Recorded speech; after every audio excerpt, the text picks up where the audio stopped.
નમસ્કાર મિત્રો, સ્વાગત છે તમારું અમારી યુટ્યુબ ચેનલ ગુજ્જુ મોટિવેશન લાઈફમાં। આજે આપણે વાત કરીશું શ્રાવણના સોમવારના 7 નિયમો વિશે। જો તમે પણ શ્રાવણનો સોમવાર કરતા હોય તો તમારે શિવજીના આ 7 નિયમોનું પાલન જરૂરથી કરવું જોઈએ।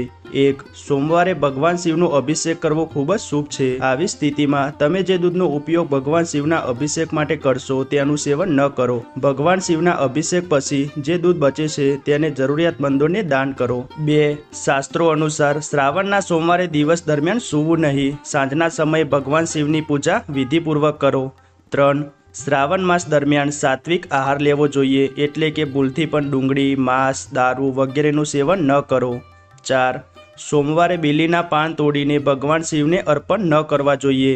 જો તમે ઈચ્છો તો બીલીપત્રને 1 દિવસ પહેલાં તોડીને રાખો। 5. શ્રાવણના સોમવારે બ્રહ્મચર્યનું પાલન કરવું જોઈએ। જો શક્ય હોય તો પતિ પત્નીએ અલગ અલગ સૂવું જોઈએ। ભગવાન શિવની પૂજા કરતી વખતે ભૂલથી પણ કેતકીનું ફૂલ ન ચઢાવો। 6. ભોલેનાથની પૂજા એ વસ્ત્રો પહેરીને ન કરવી જોઈએ જેમાં તમે પહેલાં સૂઈ ગયા છો કે પછી એ વસ્ત્રો પહેરીને ભોજન લીધું છે। 7. શ્રાવણના સોમવારે તમારા ફળના આહારમાં દૂધ અને દૂધની બનાવટોનો ઉપયોગ ન કરો। આ સિવાય તમારા વિચારો, વાણી અને વર્તન દ્વારા કોઈને દુઃખ ન આપો।